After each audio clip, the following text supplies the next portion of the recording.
I wanted to catch an update for the Sugar Shack build that we've got going on here. I know I just posted a video about pouring the floor.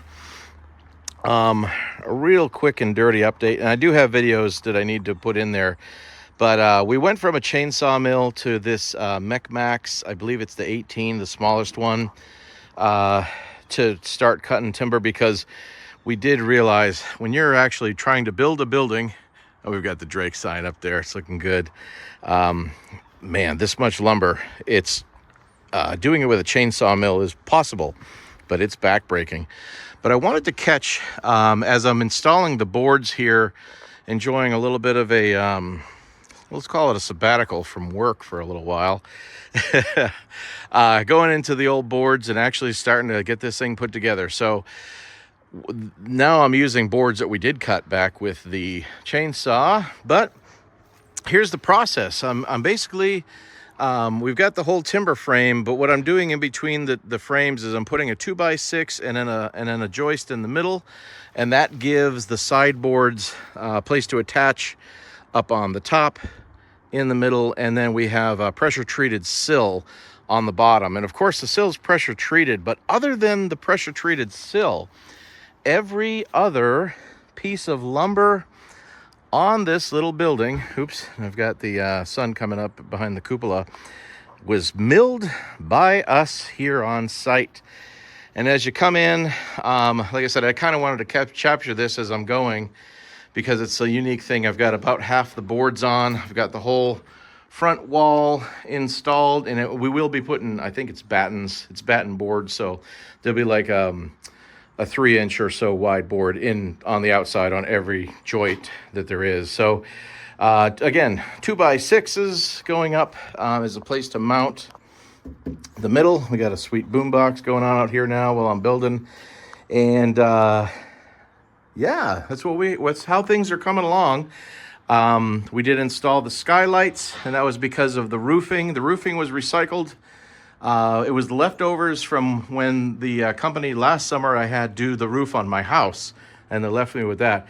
Cool thing was, last year for Christmas, my brother bought both my father and I one of these electric winch hoists, and I kind of made some custom brackets here at an angle, because when we hoisted the first deer in here a little while ago, this safety mechanism was locking. So we're gonna have another one of those right here, and as you can kind of follow the wires up, maybe, and we have a little joist here with another small pull block, and then that goes up to an axle strap on the big meat pole, and each one of those is going to have separate hangers, because this is a dual purpose building, if I hadn't mentioned it before, but it's going to be so that we can hang deer in here in the cool of the fall and have it real good and high. And we have, using one of the old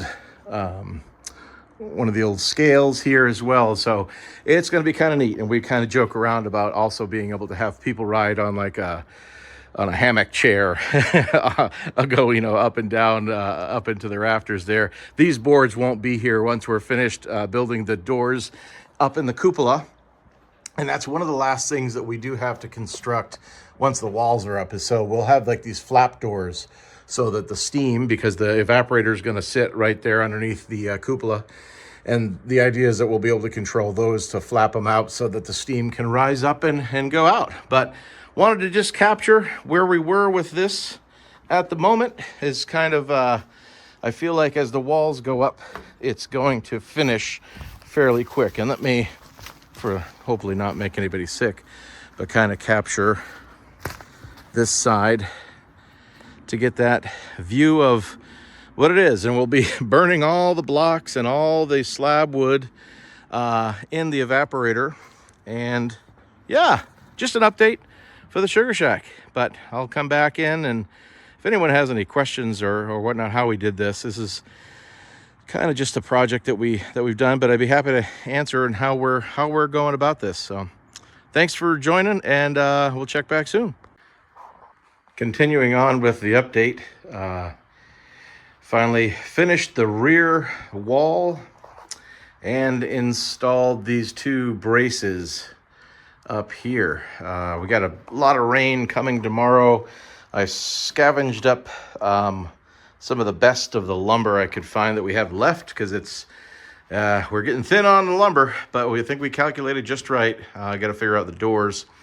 But I think the next time I'm out here working, I will be putting up the boards for that wall. And then, of course, we need to design the doors that are going to flap out for the cupola.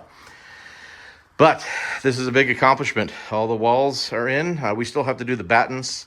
I think that's what it's called, the batten boards, the little thin boards that'll be on the outside covering up all those cracks.